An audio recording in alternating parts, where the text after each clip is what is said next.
Welcome to the Top Business Leaders Show, powered by Rise 25 Media. We feature top founders, executives, and business leaders from all over the world.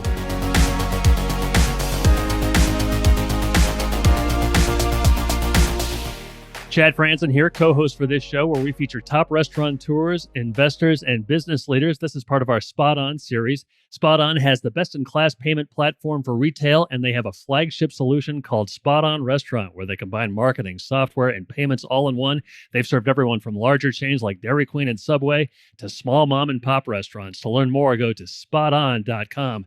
This episode is brought to you by Rise 25. We help B2B businesses to get ROI, clients, referrals, and strategic partnerships through done-for-you podcasts. If you have a B2B business and want to build great relationships with clients, referral partners, and thought leaders in your space, there's no better way to do it than through podcasts and content marketing. To learn more, go to rise25media.com or email us at support@rise25media.com.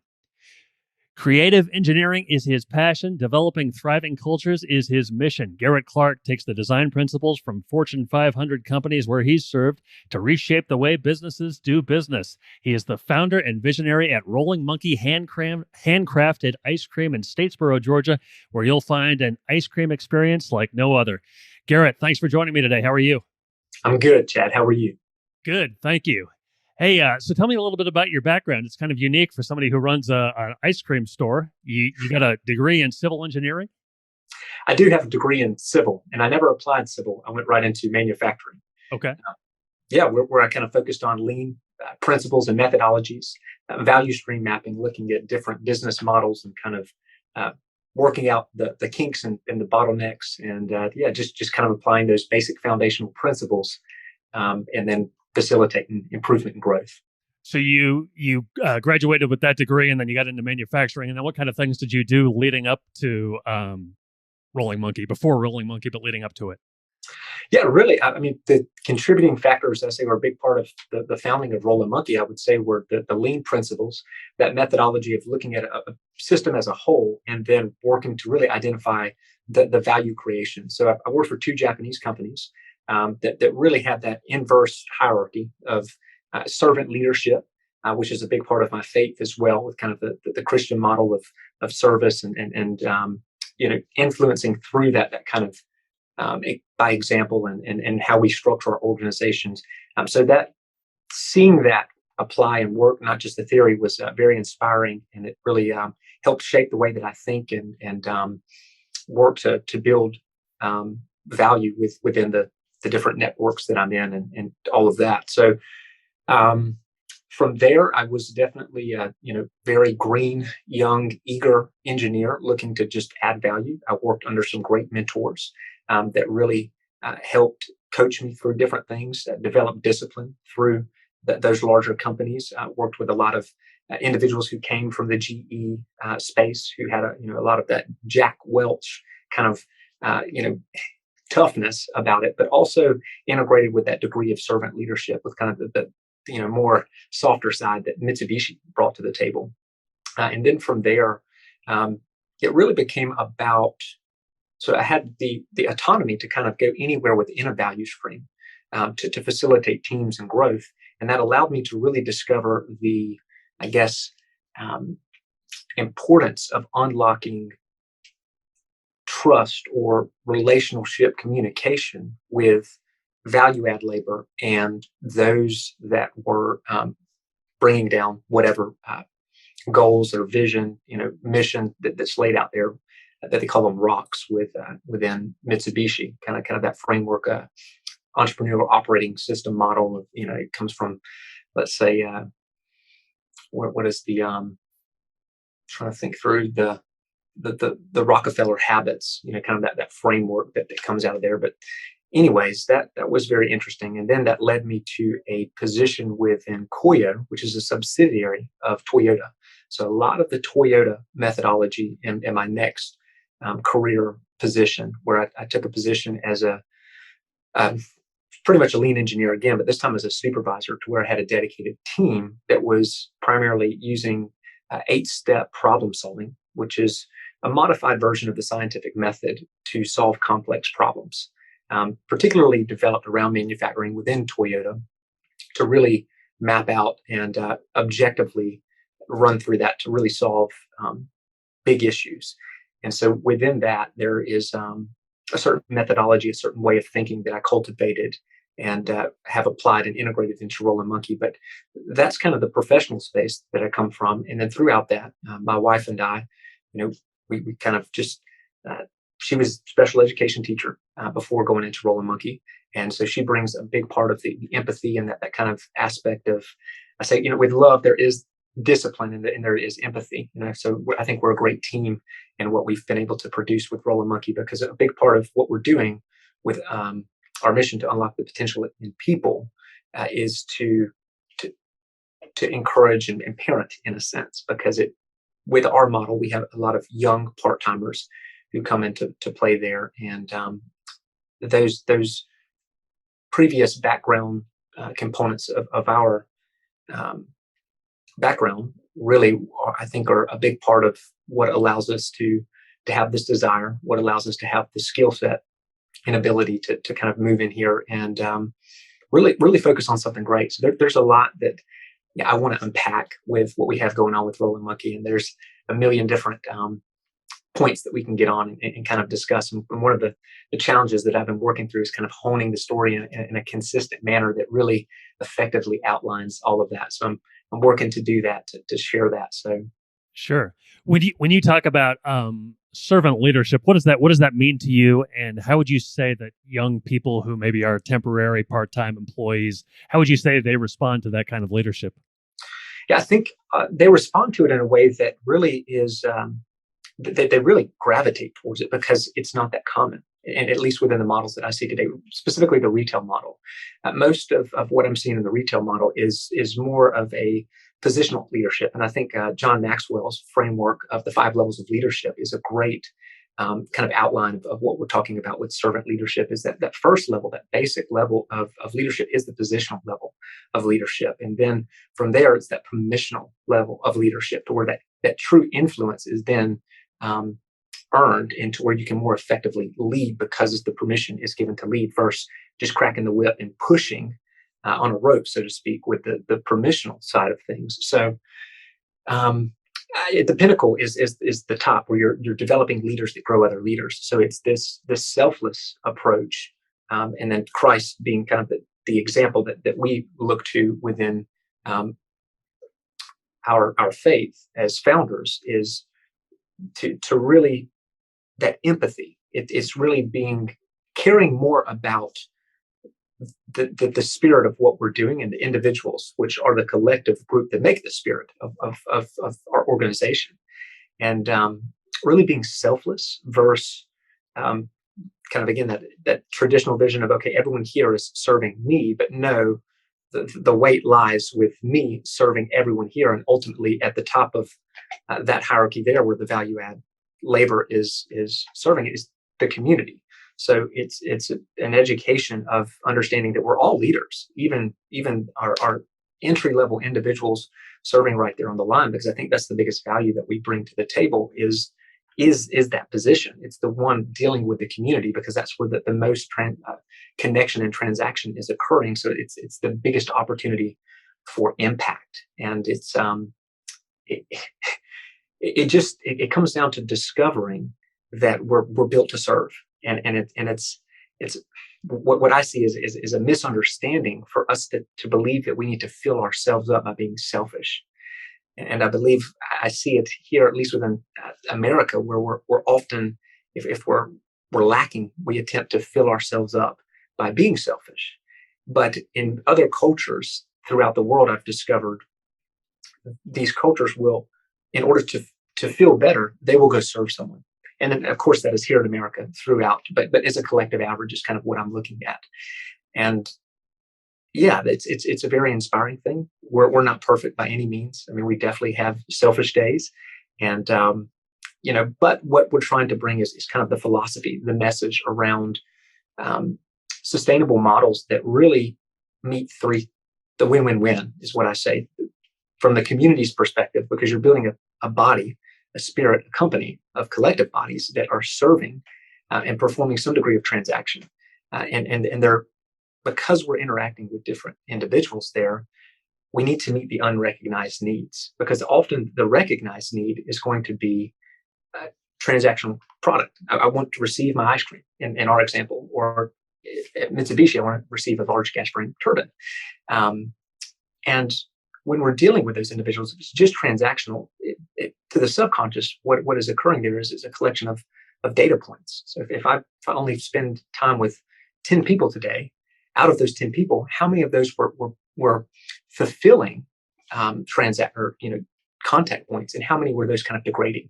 So at the essence of it, it's all about each time that we hand off that ice cream or hand off whatever it is that we're transactionally doing in business, that we are elevating the community. So that's the one aspect. And the other one, in order for that to occur, it's the investment into our employees. So as leaders, my leadership team is heavily focused on our customer is not necessarily the community. It's more so our employees. And if we can effectively understand that they're our customer and serve them, they can serve and lead our community in an influential, positive way. And then, of course, the other aspect of that is kind of the investment aspect. And if you follow that recipe where you're investing heavily in your employees so that they meet the unrecognized needs of your customer/community, then that return comes, because that's when in the ice cream world, the lines are throughout the door and all of those different things. But that framework, that business model, those principles apply to manufacturing at a Fortune 100 company down to a mom and pop ice cream shop. And this Roller Monkey has kind of been a prototype of implementing these theories and then kind of proving it out and letting it be an example of what I would like to see around servant leadership. So when you say you are embarking on a venture to change the way retail businesses do business, I'm guessing that's a huge part of it. Do you have other maybe bullet points? Yeah. So that's part of what I'm trying to formulate here. This is I've only been on a couple of different podcasts, and each time I'm further distilling that down to where it I can effectively convey it into those kind of bullet point formats. But that's a big part of it, and it's what I call it is the antifragile model. So what I'm doing in essence is leveraging proven principles and patterns throughout history. So looking at religious texts, looking at other just kind of scholarly texts, as well as looking at things from a scientific perspective with just systems and the ability of systems. And one thing, there's a book, I think Nassim Taleb wrote a book called Antifragile.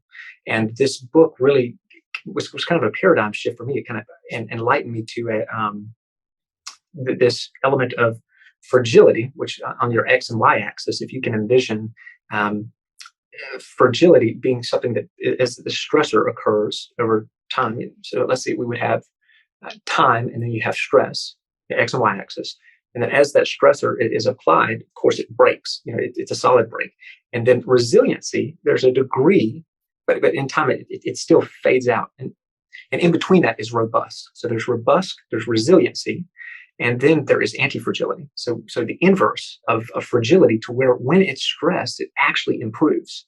And so this is the same framework nature has created us in, or God has created us in, and to where there's a stressor that then allows us to evolve and adapt. And of course, that stressor can't be so great to where it breaks us. So there is a limitation on that. But it's looking at models of evolution, looking at patterns of history with civilizations that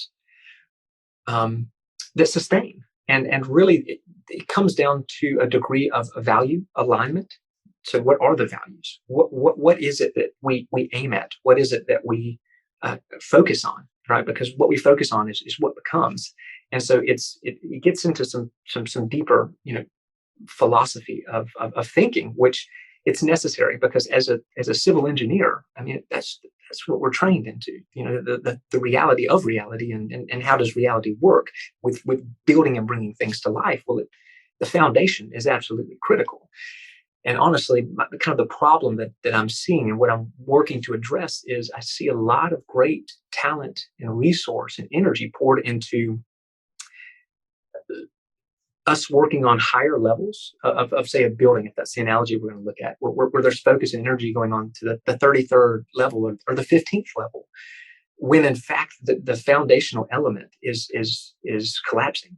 So for us to do those things within those higher spaces are of value only if the foundation sustains. So the thing I'm looking at is the foundational elements, and then how to repair those within existing frameworks, and then how do we develop those within new frameworks moving forward that are anti-fragile, that are in alignment with serving people. Well, I'll give you the kind of model, but it's discovering what is it that you love, what is it that you're passionate about. And for us at Roller Monkey, we attract people who love creating to inspire and love genuinely engaging with people, because that's pretty much what the value we bring to the table is. We're a connection hub, we're an inspiration station, and so that's the unrecognized need that we're meeting for our community. And so what we do with that is love and then develop a skill around that. So an excellence, right? Because we want to bring a beauty into the world, not just beyond just a good at, but something of inspiration. But that overlap is passion. So we find people who are passionate about that. And then the focus becomes on how do we serve? How do we give back? How do we serve with that passion so that the need is met? We're doing a job that allows us to feel fulfilled and not empty, because if we don't love it, we're not going to feel fulfilled and we're going to feel empty. And then there's going to be a lot lesser output on our performance. So that's part of the model as well, is productivity, because we're doing work that we're passionate about. And I know that's tough from a scaling perspective. It may be said that not all models can find individuals that are passionate about that. So that's some things that I'm working with different individuals on, with incorporating a methodology and way that we can go about leveraging that. But that's one aspect. And then the other component of that is the last sequence of these, if you can imagine a Venn diagram of 4 overlapping circles. So love, being good at something, serving others, and then getting paid for that. So the overlap of being good at something and getting paid for it is profession. And so I see the value structure of our collective macro civilization really focusing on profession first. And I get that from Maslow's hierarchy of needs. Security and money is at the base of that. And ultimately what we're trying to do is bring people to a state of self-actualization to a degree. And I know that there's some criticism on that model, but basically bring them to a state of abundancy and creative problem solving, unlock the potential in people by helping them to discover basically what they get paid for, what they're good at, what allows them to love what they're doing, and then to serve other people, but within a sequential order of love, developing a skill around that, honing it, and then serving. And then as a byproduct, the money comes, versus pursuing what can I get paid for first? Because often that becomes the aim, the value that when you aim at first, that then doesn't sustain, but basically it becomes a negative cycle that doesn't allow the love to come in, because you've already built so much and you're scared to lose what you've built. So it's a difficult thing. And where this comes from is a pain point of my own.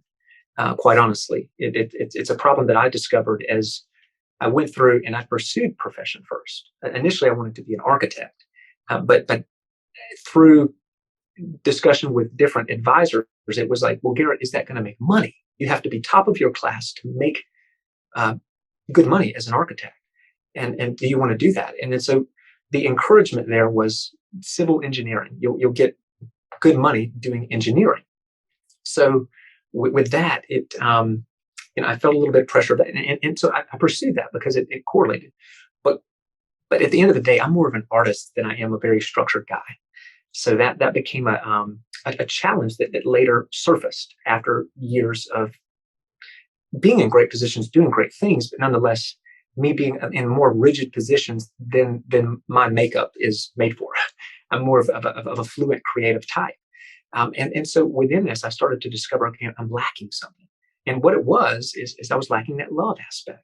So within those circles, the Venn diagrams I talk about, the Ikigai model, and this is kind of where this comes from, is reverse engineering the longest living people in the world. So the Okinawans have been kind of described as or identified as the longest living people, I think on average by 7 years longer than the next longest living group of individuals.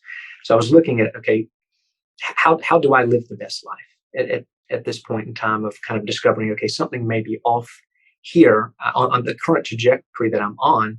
I might not be as fulfilled as I thought I was, because let's say a half decade ago, when at the point in time, let's say I was at 25, 5 years prior to that, college, I don't have a lot of things, but I feel very fulfilled.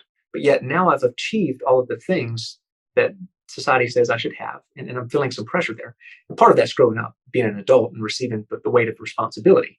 But another part of that was my day, the vast majority of my day, and the way that it was, where my time is spent continuously each and every week, was doing something that I was very good at. So let's say an 8 out of 10 there. And then on a pay perspective, a 9 out of 10. I was in the one, 99th percentile from a pay perspective from my age. Okay, but the love, that might have been a 6 out of 10. So it wasn't quite as, and because I didn't necessarily love it, there's a degree of unfulfillment there. And then on the other side of giving back, I would say that was probably a 5 out of 10, because while we were building something that was serving and being a part of the infrastructure and all of that, most certainly, but I didn't recognize that as an individual. I wasn't handing an ice cream off to a kid and then just see that feedback of them light up, and it just nourished me. So those were the two aspects I was looking at. It basically missing. And what that comes to is mission, because the overlap of what you love and what service you do is mission. And so what I see is a value alignment issue with people pursuing profession over pursuing mission.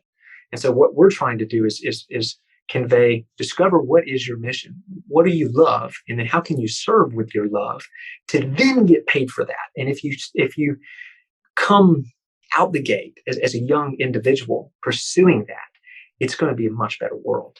And so that's what we're excited about. That's what we're unpacking. That's what we're trying to structure and communicate more effectively than I'm currently bouncing around doing here today. No, that's great. So you're obviously driven by serving and love and mission and servant leadership and all of these things. How did you kind of land on ice cream? Okay, yeah. So we leveraged that model, that Ikigai model that I talked about. So I said, okay, we're just going to go through and use this as a key. And so the viewers have an understanding of what I'm talking about. I don't know if you can see that, if it'll focus. But here's what I'm talking about. So we've got love, we've got being good at something, we've got service that to the community that they need, not necessarily want. So that's a particular that's necessary to understand. And then we have the getting paid for. So Rolling Monkey is basically the middle of that for us. So we've got the, I was talking about mission, vocation, profession, all of those passion, those different overlaps there. We use that as a key. So basically, we would go out and plot. We were looking at different business models and saying, okay, what is it that I'm good at? What is it that I love? What is it that can serve? And then we would just rate it. Each one of those circles, put a value in. And so we would come together on some, and it would have met my Ikigai for me, but then it doesn't meet it for my wife. And it's like, oh, scratch that. We can't do that together, because we wanted to pursue something that allowed us to move towards a common value, a common purpose and aim, versus us having our diverging pursuits, right? So that was a necessary component of why we landed where we landed. And so Megan loved ice cream, right? Like, she's just a fanatic for it. Now, I've always loved ice cream as a kid and all of those different things, but I've never envisioned myself as being an ice cream business owner. That was never a part of my plan, which is pretty exciting, the way that it developed. But as we're looking for these different models, we discovered rolled ice cream, specifically rolled ice cream. And the reason that we loved the rolled ice cream model is because it was very labor intensive. It was to us kind of the hibachi of ice cream. So there was this degree of show, this degree of engagement, interaction with people, and this inspiration that came from this kind of creative connectivity that was just something very special there for us that we fell in love with. And then we kind of went through the checkbox on that. We're like, hey, this fits. And from there, we then traveled the nation and took a lot of very detailed notes on 50 plus different rolled ice cream places before we rolled this model out. So, for those of us who are not experts in ice cream, what do you mean by what is rolled ice cream? Is that what you call it? Yeah, rolled ice cream. So when it comes to ice cream, there are in this particularity. I'll get to that particularity. But so within rolled ice cream, there's ice cream. There is, and within ice cream, there's standard ice creams, premium ice creams, and super premium ice creams. So we use a super premium ice cream. It's come down to butter, fat, and air added into it. Those are the determining factors as to what's in that. But within that, we still use a regular ice cream, just like you could get at, I don't know if anyone's familiar with Leopold's ice cream in Savannah, Georgia, but that's a very well nationally recognized ice cream place that uses a super premium ice cream. But it's in a traditional manner of the batch, where you're just scooping it out of a large batch process bucket or whatever vessel that it may be in. With us, we receive that liquid base and we process it and make it fresh there on site. So what we do is we have a cold plate.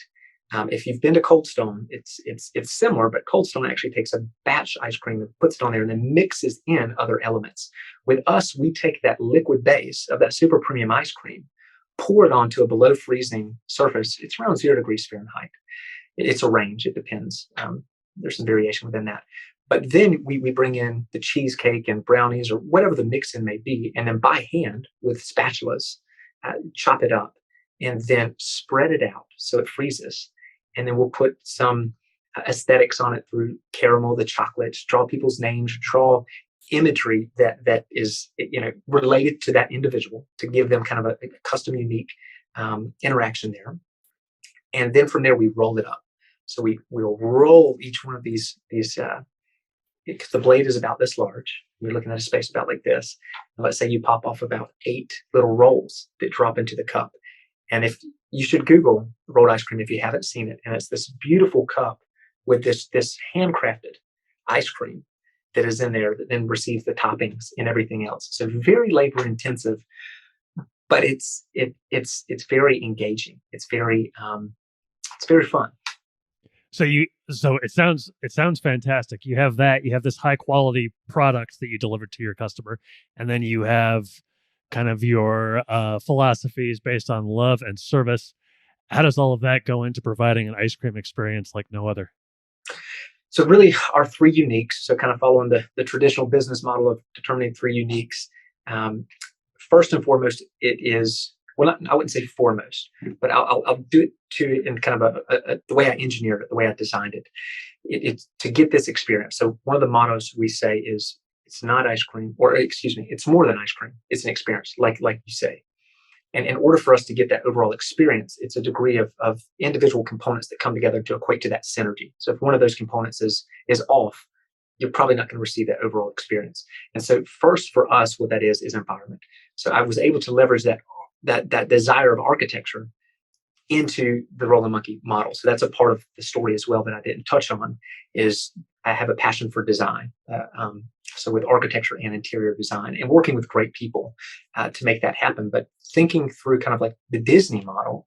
So Disneyland, Disney World, what that's doing is bringing you into a state of the present. And so what we're doing is bringing people into the present, kind of not hopefully pulling people out of that future state, thinking about the peak of Everest that they have to climb, all of the future tasks that they have to get to. And then also those in the past who may be worried, thinking about, just worrisome things that are weighing on them. But hopefully we can give them an environment so when they cross that threshold, they step into that land, step into that world, that they're then brought into the present. And then from there, it comes down to genuine connection. It's the people side of things. It's the genuine welcome, not just a scripted piece that you hear at certain organizations, but genuine people who understand that purpose. And again, we're attracting people who love to do that. So that's what allows us to be able to do that.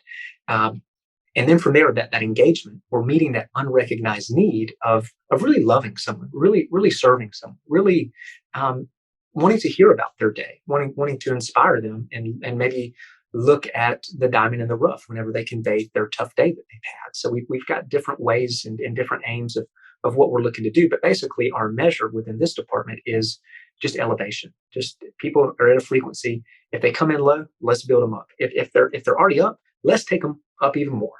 So that's what we're doing there. So genuine connection coupled with that show that inspires. That kind of rolling the ice cream up. If they're wearing a certain T-shirt, doing something in the ice cream related to that individuality aspect. And then the third aspect is the super premium ice cream that I talked about, is delivering the product that they're consciously they're aware for. It's like, give me that transactional piece, but it's the environment, it's the people, and it's the product that equate to that experience. How would you characterize the physical environment within Rolling Monkey? It's like a jungle. And so the reason for that was the name Rolling Monkey. And this was something that was pulled from my son. I had a nickname for him, Monkey Man. That's it. We've always monkeyed around. We've always done different things. He, instead of a stuffed bear, he had a little stuffed monkey. So that's just always kind of been a different nickname. And initially, our name was Cold Roll Creamery, which was his initials. And we modified that to be a little more playful since it was ice cream. And he really wanted his name to still be incorporated, as did we. So that's where the name kind of comes from. But being that Rolling Monkey is that name, we wanted to develop an environment that was really consistent with that. And then kind of going back to the thinking pretty deeply into this stuff, it's something that I feel as though we can all relate with, that we can connect with nature, that we all have a deep relationship with Mother Nature. And so that environment should be conducive from all ages across the board, which quite honestly was probably one of the biggest challenges for me throughout this venture, is picking that one single customer and then building everything to them, where I think what I'm discovering is my customer is humanity. And that's a very challenging customer, because it's such a broad thing. But my interest and my passions and my previous skill set, I think, allow me to get into some of the deeper things that we all can relate to. So that's part of this particular model. But yeah, so there's that. Music is a big part of the environment as well. We're very particular with the music that we select. We're looking for it. It's definitely more elevated. So for some, it's not going to be the best. It's going to be a little loud. We've heard some of that, but like Dutch Bros coffee, if you're familiar with Dutch Bros, there's a degree of that kind of upliftedness that's going on there. But we're selective with the music, and because we believe that music is very influential, whether we consciously realize that or not. But there's a degree of communication that's constantly occurring. So we really try to bring something in that is very uplifting and let's say life sustainable, that moves us more towards selflessness and compassion over selfishness. So again, every song's not perfect there. We've got a couple of ones that are a little bit off, that are just personally like, I love this one, we're just going to throw it in there. But that's a big part of the environment as well. And then just stay on top of it, attention to detail, just really trying to upkeep it very well. And other than that, I think that covers it pretty well. But we're excited for future build outs and what else may arise with the designs. Sure. What's been your proudest moments so far, if you can think of one that comes right to the top of your head? Proudest moment. I would say the ones that get us pretty emotional is listening to testimonies from artisans and employees and different things like that. I think it really comes down to realizing that the work that we're doing we're hitting the mark. And at times, I'm not saying we're always hitting the mark, but oftentimes I am very critical and I'm always looking at the next thing, what needs to be improved. As a trained lean engineer, that the years of thinking that way has. I'm always looking at what is broken. How can this be better? And so I'm not one to often stop and smell the roses. Now I'm trying to move into the present more, that I talk about cultivating these environments that bring people into the present. But oftentimes I am looking at Everest, and I'm very driven towards moving towards these bigger objectives. And when I hear these testimonies come through, or read a letter that talks about what we've done in someone's life, that's when I realized that we're really doing some good work here. And yeah, it's humbling, and it really allows me to appreciate and be grateful for the opportunity that we have to do the work that we're doing. So you have some pretty kind of unique aspirations. It's more than just maybe your typical business owner. What are some of your goals moving forward with Rolling Monkey?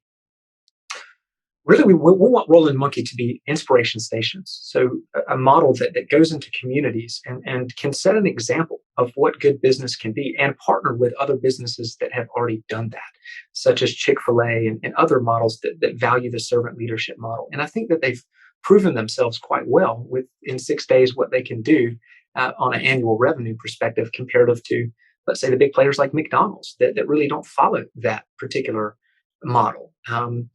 So we want to partner with individuals or companies and partners that are valuing that and share this message, really to unlock the potential of people, because we believe that people are the largest assets for any business, and that if you're not untapping that potential, you're leaving so much on the table, and I think it's just foolish to not recognize that. And so really what I want to do with Rolling Monkey is use it as a message to speak to leaders that are responsible for ecosystems, hierarchies, cultures that are hungry to want to embrace their responsibility of cultivating those that are in their hands, and to not only take care of the humanitarian side of things with allowing those people to live more fulfilled lives, to where they're in a creative, abundant state because their basic needs are met and their even belonging needs are met, but then their creative needs are met. And also being within a flow zone, a degree of not overwhelmed, but not underwhelmed, but right there, what Mihai Csikszentmihalyi says, in a state of flow. And then also with the Ikigai model. So if you think of, kind of roll out this philosophy of the triangle, the square, and then the circle. So the circle being the target, which is the Ikigai, right? Pursuing that purpose, having an intrinsic motivator that pulls us towards something beyond just the dollar. And then Maslow's hierarchy being a metric that allows us as employers to understand, are the needs of our people being met, and then monitoring that as a KPI, as a metric, transitioning the pursuit of just the revenue or the profit, but let's look at a more indirect, appropriate way from a systems perspective. If you really want to solve the problem of receiving more revenue, invest in that asset, and that asset will have a bigger impact than you can have. It will do and bring in those dollars. And then so that's the circle element is kind of the simplified Ikigai concept, so direction, and then the triangle representing progression up to the peak, which is unlocking the potential of the individual. And then from there, the square element is a chart that we use. It's Mihai Csikszentmihalyi's model of flow. And basically it just talks, it's a relationship of an individual's challenges versus their skill sets and or abilities.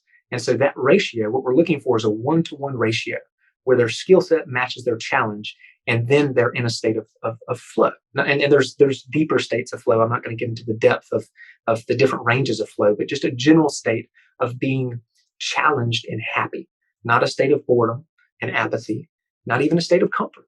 And oftentimes I think that we collectively pursue comfort as the aim, but in fact, comfort is not the aim. We're beasts of burden. We need some degree of load, but a load that won't break us. And so understanding and mapping that, bringing those frameworks out and rolling those out to businesses is really what I want to do as a founder.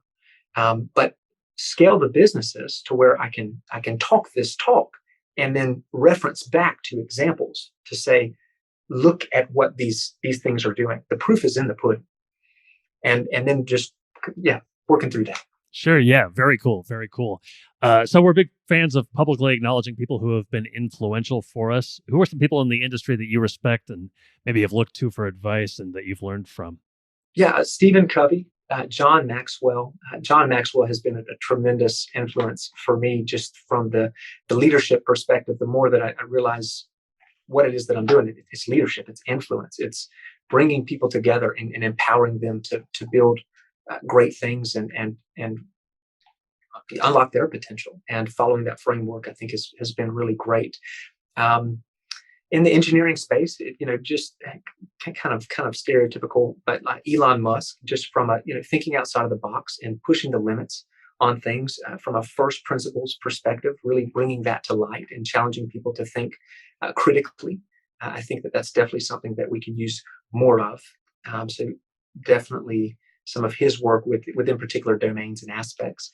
And then Covey's framework is just a tried and true framework that I've seen my mother in the education field leverage and very, very successfully lead young people to really overcome challenges and their doubts in themselves and move to a state of belief. I love Stephen Covey's framework of quadrant 1, 2, 3, and 4. That's really helped allow me to focus and spend a lot of time in quadrant 2, the non-urgent but important, because that's where I see that we need to do a lot of work is, I appreciate the constraints of time and, we've got to get things done and hit those deadlines. But the Q2 area and that kind of framework has really been a great influence in my life. And there's so many more influential people that I won't have the time to list off, but those are just a few. I saw your website and it just looks so it looks like a place that's so kind of happy and relaxing. And when I saw it, it looks like a place you want to be at about 6:45 on a Saturday evening. Yeah. I said to my wife, we need to go get some ice cream sometime soon. Check this place out. Where can people find out more about Rolling Monkey? Yeah, you can find us on YouTube, just Rolling Monkey, handcrafted ice cream. You can find us on Instagram. And our website is therollingmonkey.com. A quick Google search should bring you there. So there's the platforms we're on. We're also on LinkedIn. And I think that's it. So Facebook, Instagram, LinkedIn, the website, Google, the traditional channels. Sure. Well, it was really great to talk to you, Garrett. Very interesting conversation, and I really appreciate your time today. Thanks so much. Chad, it's been a pleasure. Thank you so much. So long, everybody. Thanks for listening to the Top Business Leaders Show, powered by Rise 25. Visit rise25.com to check out more episodes of the show and to learn more about how you can start your own podcast.